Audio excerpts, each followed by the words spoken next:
Today's topic before us is Vedantic Dialogues. Now, one special characteristic of Vedantic tradition is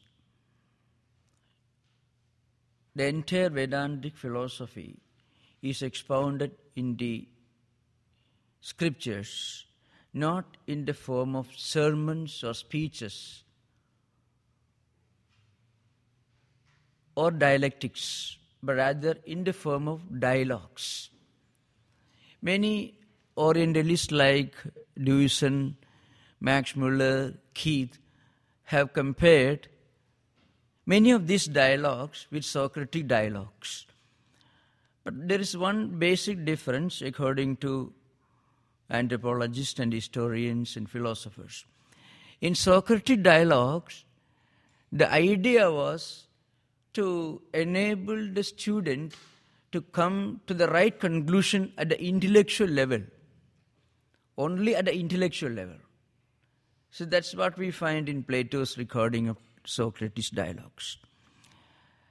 But in the Vedantic tradition, you find that dialogue takes the student, enables the student to discover the truth himself, to come to a conclusion at the intellectual level, and then at the next stage takes the student to the experience level.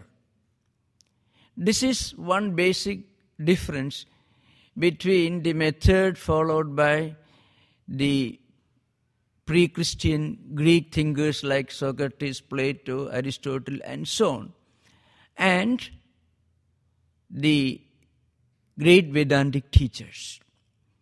That is, in Vedantic tradition, at the first stage, the teacher takes the student, rather he enables the student to find out the solution to the answer to his problems through the path of reason, by leading him through the path of reason, and finally enables the student to come to the conclusion at the intellectual level through the process of logical self-analysis and reasoning. And then at the next stage, he guides the student in his inner life, takes him to the experience level. This later aspect is not found in pre-Christian Socratic tradition. That is one basic difference. According to some of the great German Orientalists like Dewison, Max Muller, Keith, and others. I'm not going to those details, but I'm coming to Vedantic dialogues directly.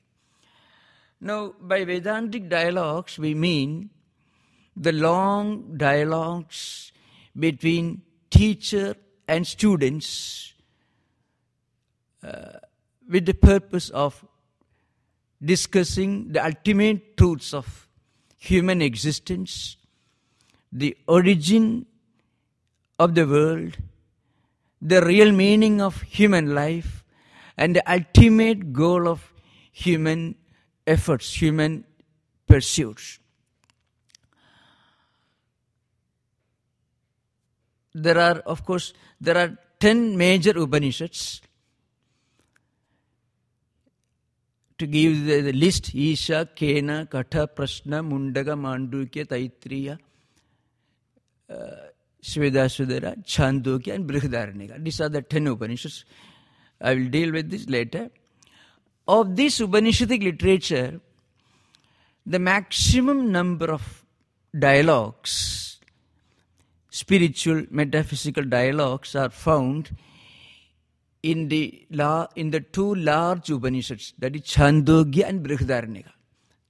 The largest number of dialogues are found in Brihadaranyaka, where the highest metaphysical questions are discussed between a great sage and metaphysician of those days named Yajnavalkya and an equally great debater and philosopher, woman philosopher, with the name Gargi. And at another level, there are a series of dialogues between a great wise king, an emperor. His name was Janaka, and then Yajnavalkya, the great philosopher saint. And then in the other great Upanishad, Chandogya, there are innumerable dialogues, but the most well-known dialogue is between a father and his son. Most of you must be familiar with the famous great statement in the Upanishad, Tattwamasi. In English we call thou art that.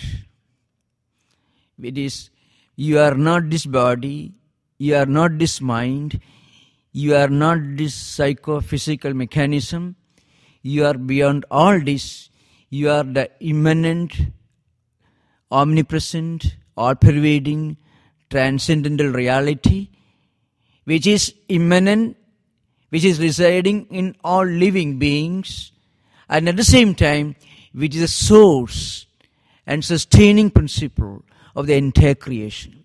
It is that one reality, and you are that reality yourself. You are not this psychophysical mechanism. This is the essence of this great statement called Mahavakyam in Sanskrit language. In fact, one of the most illuminating dialogues in the Vedantic tradition is the dialogue that is described in the 6th chapter of Chandogya Upanishad between a great sage of those days. His name is Uddalaka, and his son Shvetaketu. I'm not going to that particular part of the scripture because it is a very long dialogue. It runs into 16 sections in the 6th chapter, and the questioner asks 8 questions, and through 8 illustrations the teacher describes the essence of Tattwamasi. I shall deal with it in another context, but I shall just give a brief summary of it. The student's name, that is the son, is Shvetaketu, and his father was Uddalaka. Both these great names appear in innumerable contexts in the Vedantic Scriptures. How the highest metaphysical truth is analyzed and described in the form of a dialogue. This is a classic example. And according to many Orientalists, it is supposed to be the most illuminating and unrivaled example for a dialogue, metaphysical dialogue. The son, his name is Shvetaketu, as I said. Till his 12th year, he didn't care for any studies. He led a wayward life. And his father was away, perhaps teaching in some forest universities of those days.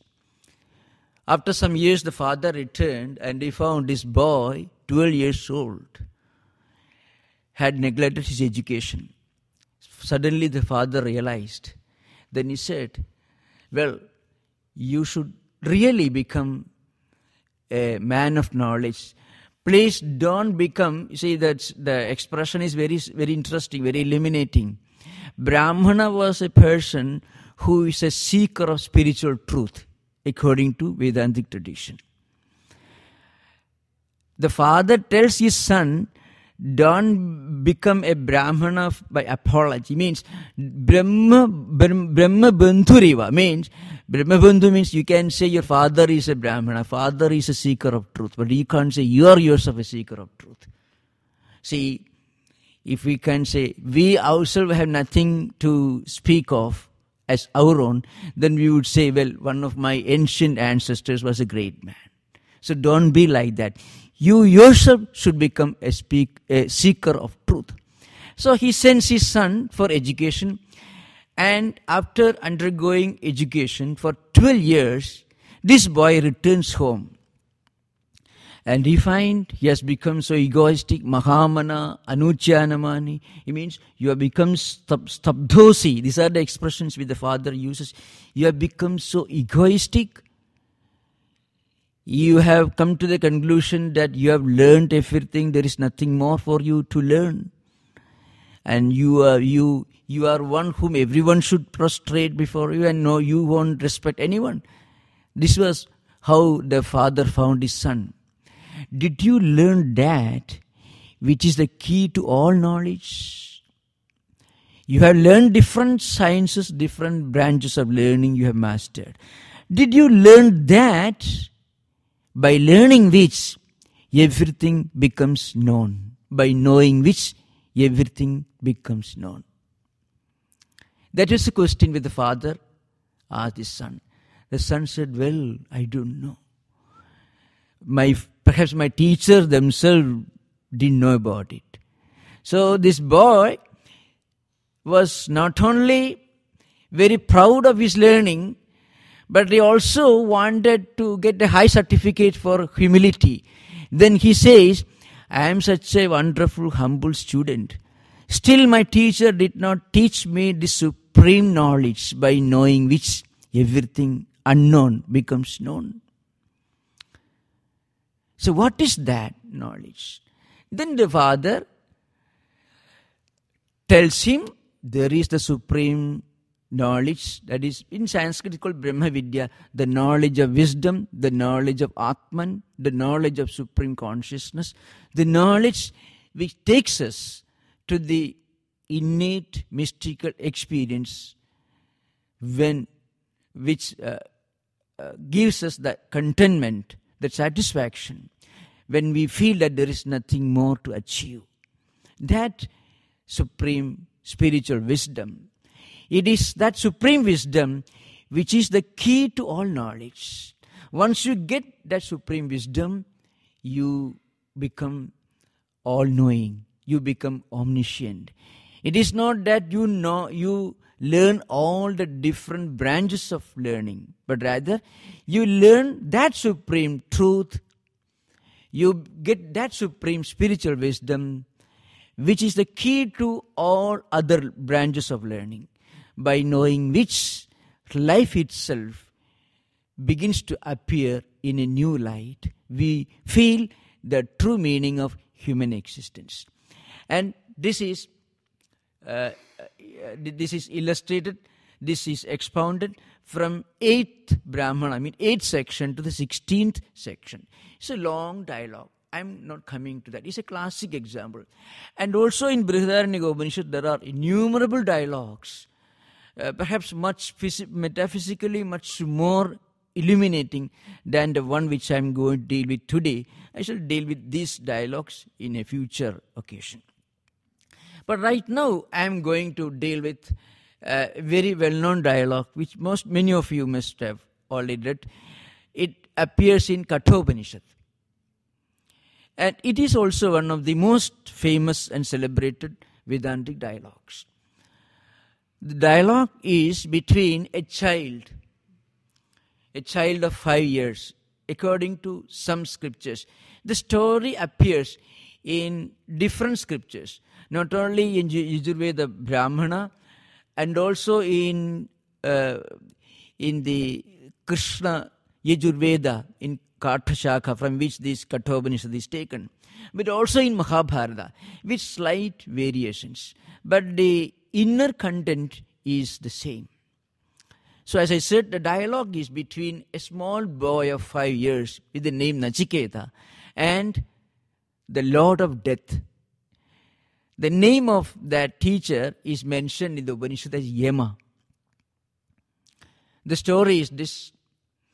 One day, this boy who was living with his father suddenly discovered that his father was trying to get a great name as a man of philanthropy and charity.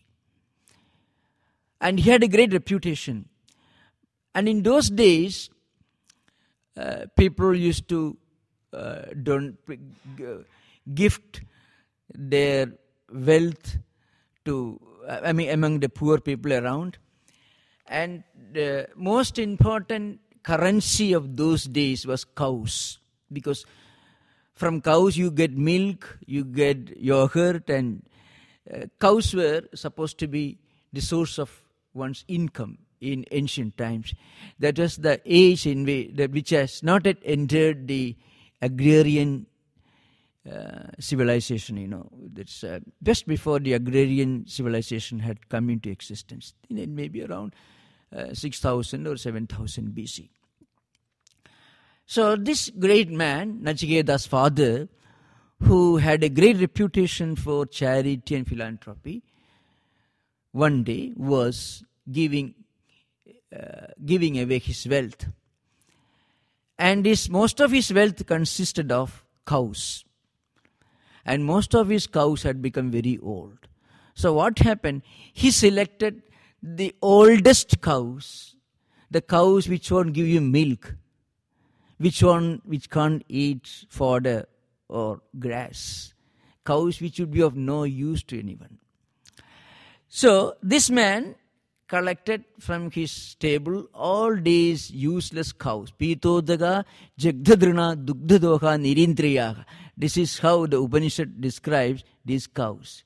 The main literal meaning is these cows had drunk all the water that it could drink in this life. It means it cannot even drink water, cannot even eat grass, leave alone give milk. So these cows were selected by his father, and he was distributing these cows. Nachiketa was a man of a great integrity. The word mentioned in this Upanishad is Shraddha. Shraddha is, in a way, the totality of all human qualities like integrity, sincerity, honesty. And what do you say? When you say something, you really mean that. This particular aspect of human character is implied by the Sanskrit word Shraddha, which is the central theme of this Upanishad. So, this Nachiketa found that his father was distributing cows among poor people, thinking that he will get a high reputation as a great man of charity and philanthropy, but giving away useless cows. Now this little boy was watching the whole scene from a distance, and he found, my father, what a wonderful man he is. He has got such a high reputation as a man of charity, as a man of philanthropy, but here he has selected all the worthless cows from the stable and distributing them among people. It is a kind of hypocrisy. It is not correct. So the little boy felt that this is not correct. This aspect of human character is brought out here. Tamha kumaram santam dekshinasu niyamanasu shraddha avivesa saha amanyada. This is mantra. The meaning is this. The boy was watching the whole scene, his father distributing worthless, useless cows among poor people, with a view that he was doing something, thinking that he was doing something grand. Now the Upanishad says, suddenly Shraddha caught hold of him. That's the meaning. Shraddha avivesha. See, if a ghost catches hold of you, it is called avesa, So this great human attribute, which is the essence of, it should be the essence of a spiritual seeker's character, Shraddha, which means integrity, sincerity, honesty, and then, in other words, when you mean what you say, when you say something which you really mean to do, that is called Shraddha. So Nachiketa found that his father did not have Shraddha, but Nachiketa himself was an embodiment of this great human attribute. Then he went to his father and asked him, well, to whom are you going to give me? This is the question. Kasmai mam dasyasi iti. So, tam hovacha pidaram tata. This boy went to his father. who was engaged in distributing these cows. To whom are you going to give me? This is the question. But this question should be understood in the context of a particular aspect of ancient Vedic culture. In ancient Vedic times, an educated, cultured son or daughter was supposed to be the most auspicious wealth, the most essential wealth of parents, because they keep up the lineage, the heritage of the family, because they preserve the values of this family. So, the most important wealth of any family are the children of that family, because they are the people who are going to preserve the tradition and values of family life of that lineage. So, and then Nachiketa knew this. So he said, to whom are you going to give me? Means if you are really going to give something, you should give something which is precious and which is something dear to you. When you give away a gift, that gift should not be something which you yourself don't like to have. Then you are just, it should go to the disposal agency or somebody. When you really make a gift of anything, you should make a gift of something which is dear to you yourself.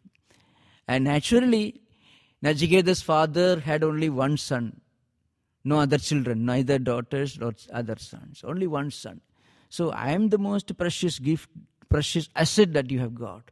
So you should give me away. Nachiketa, this boy wanted to open his father's eyes, wanted to drive home a bit of, rather to instill a bit of the Shraddha in the heart of his father. And the father didn't care for this question.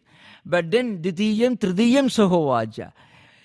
Twice and three times this child went to his father and repeated this question, to whom are you going to give me? And father, he got a bit angry. He said, well, Mrityave Tvam Dadamiti. The meaning is this, I am going to give you to the Lord of Death. I am going to make a gift of you to the Lord of Death. This is the first part of the story. So this story has got a great message. So the ideal of Shraddha, as is indicated here. When the father himself was negligent, was indifferent to the real meaning of philanthropy and charity, the son went to him and made him open his eyes. And the father, he was a bit angry, said, I am going to give you to the Lord of Death. The story has, it has got a mythological element in it. But behind this mythological story, there is a great spiritual truth that is being expounded in this dialogue. In fact, that's what we are going to discuss. Of course, I'm not going to all the important verses here. Then the child thought, my father wants to give me away to the Lord of Death, but I am not such a bad boy. Bahuna memi prathamo, bahuna memi madhyamaha. Says, I am certainly better than many other boys, and I am not the worst of all. There are many who are better than me, but there are many who are not as good as me. So why should my boy want to give me away to death? Then suddenly the father opened his eyes. He said something that was terrible. And he was a bit angry when he made a statement, but suddenly he realized he made a mistake. But it was too late. Nachiketa thought, well, my father said that I should go to the Lord of Death, and I shall go to the Lord of Death. Because my father wanted me to do that. And he left his home. That's how the story begins. And when Nachiketa, this boy, when he reached the home of the Lord of Death, he was away. And he returned only after 3 days. And during these 3 days, the child remained in his home without food and drink. So when the Lord of Death, his name is given a Yama in the Upanishadic tradition. Yama means Lord of Death. So when he returned home, he suddenly found a little boy waiting to see him. He had not eaten food, he had not even drunk water all these 3 days. So he felt very sorry. Perhaps his relatives must have tried to pursue the boy to eat food, but he refused. I shall not eat food till I meet the Lord of Death. I want to meet him. So, he felt very sorry, the Lord of Death. He said, in compensation for this, I shall give you permission to ask 3 boons. That's how the story begins. In fact, there is the metaphysical and spiritual content of the Upanishads.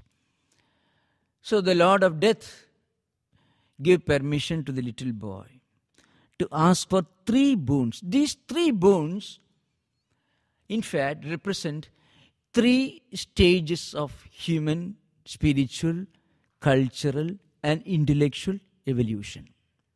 That is the main content of this dialogue. Now, when the Lord of Death asked him, you can ask for 3 boons. First, he asked for one simple gift. When I go back to my home, my father should not beat me. My father should not scold me. That's the first boon he wanted. He was a little boy. So he says, Shanda Sankalpa Sumana Yadhasyad Veda Manyur Gautamo Ma Abhimurtyo Tvaprasishtam Ma Abhivade Prasida Edatrayanam Prathamam Varam Prane. You have asked him, you have given me permission to ask for 3 boons. This is my first boon, which I am asking. When I go back to my home, my father should be happy. He should talk to me very happy. He should talk to me very happily. He should not be angry with me. Because the child has left his home without father's permission. Father was weeping and crying at this time. He was very much upset. So, in fact, this is the first stage of human evolution, whether cultural, intellectual, or spiritual evolution. We all want to lead a happy material life in this world. Nothing wrong with that. So this is the first boon which Nachiketa asked. And Yama, the teacher, immediately granted that boon. All right. When you go back to your home, your father will be quite happy with you. He will not scold you. He will not scold you for leaving your home without his permission. Now, the second boon which the child asks, it represents the second stage of human evolution. In a way, it also reflects the second stage in the evolution of human civilization also. Nachiketa understood that when he went back, his father would be happy, and because he had seen the Lord of Death directly, a supernatural being, he had received a great gift, and he would be able to lead a very happy life, domestic life. All the material needs fulfilled, all the material wants fulfilled. He was sure of that. Now, then he thought, I may live in this world perhaps for 100 years. But after that, now in Vedantic tradition, existence or life is not in straight line progression. It is in cyclic progression. We are born, we work, we die, and we are reborn. So long as our activities are associated with some motive of desire, we will continue rotating along this cycle. So Nachiketa knew very well that he will be able to lead a very happy life in this world. But what about life after death? So he knew that in heaven people live very happily and live for a very long time.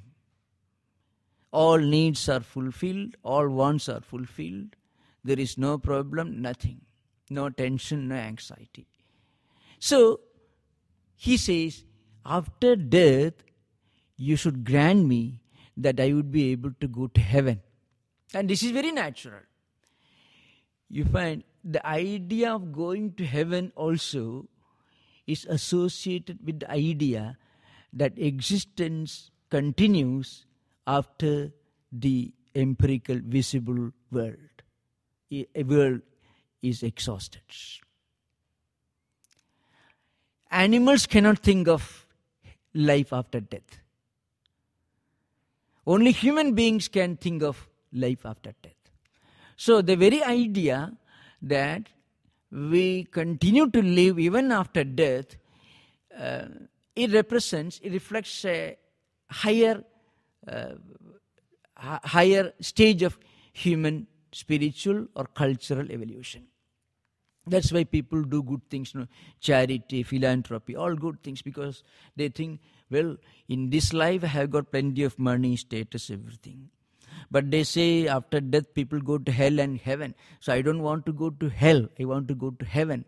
So that desire, at least either fear of God or desire to go to heaven, sometimes force people to do good things. So this is possible only for people who are a bit refined and civilized. There are others who I won't care whether I go to hell or heaven. I want to lead a perfectly happy Epicureanism or utilitarianism, empiricism, all this. Of the worst part is Epicureanism. You live a happy life at any cost. The other two systems grant that we need some moral values, moral ethos to enjoy this world more efficiently. So utilitarianism and empiricism will insist that we need to follow certain discipline so that we can enjoy more of this world. But then, such people, such such concepts of life reflect a very low level of cultural evolution. Those who are still more refined and civilized and culturally evolved will think, well, this is not the end of everything. So I should do something good here in this world. I have plenty of money, everything. I must do some charity so that I will not suffer after death. It's a higher level. So Nachiketa's next boon, the second boon, is related to going to heaven. Sattum agnim swargyam adheshu mrityu prabruhitam shraddhanaya mahikim Sargaloka amrudatvam bhajanti edatrayanam dvitiyam varam vrane. This is the second boon which he asks in the Upanishads. He says, well, please teach me that ritual, Vedic ritual, which will enable me to go to heaven after death. Well, we can say in modern times some charity, philanthropy, service to other people, running a non-profit organization. All these are such activities. Because these activities will enable me to have a higher life after death. And not only that, in heaven people live for a long time. Now, please teach me that ritual which will enable me to go to heaven after death. And Yama absolutely had no hesitation, immediately granted. Because Yama knew very well these are very common for any human being. The desire to live a happy life in this world and then a desire to live a happy life in the life after death. It's very common.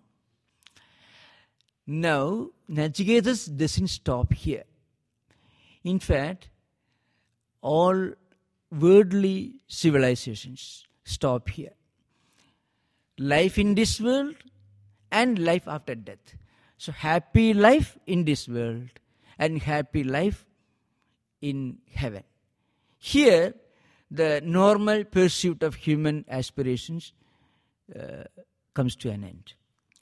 But Nachiketa doesn't stop here. Then he says, like Buddha, what happened to Buddha? Buddha was born in an affluent royal family. He had everything that is needed for enjoying life in this world. Then one day, it seems that he saw a dying man. Of course, maybe within a period of 3 weeks, it is stated, according to Buddha Vijaya, Ashwaghosa Buddha Vijaya. He saw a sick man, an old man, a dying man, and also a great ascetic. When he looked at the ascetic, he found there was perfect joy on his face. And he had nothing about him, maybe just some rags he was wearing. But there was joy and happiness and bliss, an air of bliss lit on his face. Before that, he found that life in this world is not happy for all. Because his father wanted him to live a very happy life. Buddha's father had consulted an astrologer just when he was born. And the astrologer had predicted that this boy would become a mendicant. So his father, who was a king, was naturally upset, because if his son was going to be a mendicant, then the country will go to anarchy. It will become, after there will be no one to look after the kingdom. So the father was unhappy. So he wanted to keep his son within the confines of the palace, so that he won't see anything. He won't learn anything about the misery or the unhappy part of human existence. But one day, accidentally, he saw a dead man, a dead body being taken to the cremation ground. On another occasion, he saw a sick man. And on another occasion, he saw an old man. Then he realized death, sickness, old age, these are also part of human existence. That made him open his eyes, and he left his kingdom. Now, Nachiketa knew that heaven is just a temporary, just a transition point. After all, what we think of heaven, in whichever religion we read about this heaven, is nothing but an extension of happy life in this world. Nothing more than that. Heaven is just an extension of all the pleasures, all the happiness that we can conceive of in this world. And Nachiketa knew very well that heavenly life is not eternal, not everlasting. You can live in heaven only in direct proportion to the amount of good deeds you have done in this world. When that account is exhausted, you will have to come back to this world. Again, lead a miserable life. So, Nachiketa wanted to know what lies beyond death. Is there something permanent, everlasting in this world? That is how the Upanishad slowly takes the reader to the highest spiritual wisdom in the form of a dialogue. It begins with life in this world, with the realities associated with life in this world, with all empirical problems and trappings of empirical life. And then it takes you to the next ideal of existence, heaven. And then the Upanishad takes you to the highest metaphysical and spiritual level of spiritual pursuit. So Nachiketa's ask a question about the Yayam Prede Vijigitsa Manushi, Asti Tyege Na Ayam Asti Di Chaigi, Edad Vidya Manusishtas Toyaham, Varanamesha Varastrutiyaha. The third boon I am asking is this. Some people say that death is the end of this journey. There is nothing beyond death. Death is something truly frightening for those who think that death is the end of everything. But death is only a transition point for those who realizes that death is only a creative crisis. Beyond that, there is something which continues to exist even after the destruction of this human body, which we call by the word death. So Nachiketas asked the question, some people say that death is the end of human existence. There is nothing that remains after death. And according to some other people, well, that's not the end of the journey. So in the Upanishad tradition, there is Dehendriya Sankhata Vetirikta Atma. There is one Atman, the self or consciousness, which is distinct and different from the psychophysical mechanism and this body, mind, intellect complex. Nachiketas is actually directing his question, focusing his question on this point, but he clothes his idea in the style of an ordinary man living in this world. See, after death, what happens? That's the question he asked. Is there something which continues to exist after death? Or is the end of the journey? Incidentally, some of the greatest scriptures in Vedantic tradition are written with a view to prepare a spiritual seeker intelligently for confronting this reality of death. In the Bhagavata Purana, which is a very famous verse, very famous classic, it's not only a devotional classic, its content is purely Advaitic, non-dualistic. It begins with one sutra in Brahma Sutra, and it ends with Satyam Param Dhimahi. So it's a famous religious classic, devotional classic, purely devotional. The idea of God presented in this devotional classic is, on the one hand, is the embodiment of all mercy, all kindness, a spiritual truth. On the other hand, it is the immanent, omnipresent, transcendental reality.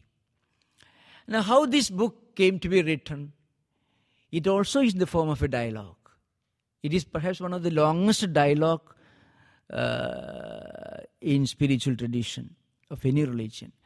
So there was a great king Parikshit who happened to commit a serious mistake, taking the dead body of a snake and putting it in the neck of a great saint or sage who was immersed in meditation. That's what he did. He was a king who went about hunting, and he entered a cave. There was a great saint meditating. He asked for water. The saint was immersed in meditation. He didn't open his eyes. So the king thought, this man is not honoring me. There was a dead snake lying about. He took the body of that dead snake and put on the neck of this great saint and went away. And his son, this ascetic son, was playing somewhere.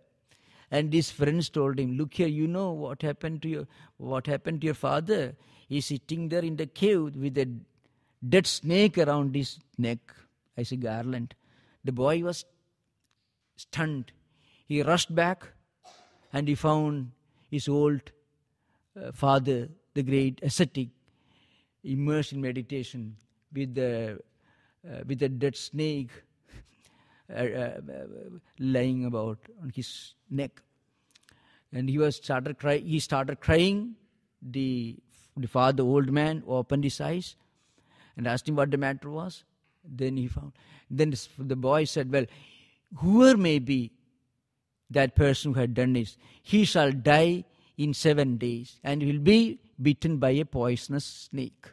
That is the curse with this boy pronounced on the king who had committed this. He didn't know it was the king who did it. Anyway, the saint was quite unhappy because his son had cursed a great king who was otherwise a man of good reputation, but in a fit of anger he did this. And he informed the king. The king came to know of what he did, the terrible thing he did. He repented and he left his kingdom, renounced his palace, everything, went to the bank of the Ganga, the holy river, and he started meditating. He started doing spiritual penance there. He knew he had only 7 days to live, 7 into 24 hours. So he was not afraid, he was not frightened. He knew that, but he was a devotee of God. He was a real spiritual seeker, but somehow in a fit of anger, he committed this terrible mistake, blunder. So, because he was a wise man, he realized that he deserved it and renounced everything, and he decided to spend the 7 days of his remaining part of his life in meditation and spiritual contemplation. So hearing about this, all the great saints and sages and spiritual seekers of that age assembled on the banks of the river Ganga. And then among them the great Shuka was there, a great sage of those days. And the king asked him, Ata prichami samsiddhim yoginam paramam gurum purusha seha yadkaryam riyamanasya sarvada. It's a question. I'm just explaining in brief. Now, O great saint, I want to ask you a question. What should a dying man do? What should a man whom death is staring at his face do in this world? In reply to this question, that saint said, Etavan jnana yoga abhyam swadharma parinishtaya janma labha parapumsam ante narayana smriti. Those who are interested, you can read this in the first book of Bhagavata, 19th chapter. The question occurs. In the second chapter, the answer comes. The great saint answers, well, the greatest goal, the supreme spiritual goal of anyone's life should be to leave this world, to die, to breathe your last with God's name in your heart. If you can leave this world with a smile, that's the greatest sign of spiritual wisdom. In fact, that is the answer which the saint gives to this king. And the entire huge spiritual classic of Bhagavata Purana is in a way an answer to the question which the king puts to the saint. How should a man face the problem of death?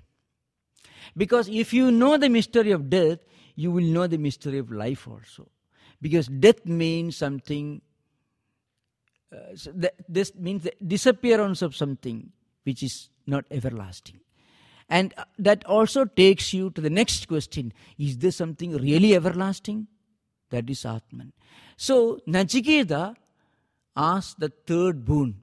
What he asked is, some people say that death is the end of human existence. According to some other people, no. There is something which continues to exist even after death. Please teach me the supreme truth. In answer to this request, Yama expounds the whole philosophy of Advaita Vedanta, non-dualistic philosophy. Yama said, death is not the end of everything. Of course, before that, the great teacher would test the boy. You know, Yama was not an easy man to deal with. Yama wanted to test Nachiketa, this little boy. In fact, that part of the Upanishad constitutes one of some of the most impressive parts of this entire Upanishad literature. Yama tells the boy, please don't ask this question. Ask anything else. I can give you any other boon. Shatayusha putra pautran means you live in this world 100 years with plenty of children, grandchildren, kings. You can be a king, you can have palaces, everything in this world. Don't ask about this question, because this is something which cannot be easily answered, and not everyone can understand the mystery of human existence. Because when Nachiketas requested Yama to explain the mystery of death, indirectly he was requesting Yama, the teacher, to explain the mystery of human life, human existence. And in answer to this, the teacher tested the boy, and he found that he was really a fit disciple to learn the mystery of spiritual wisdom.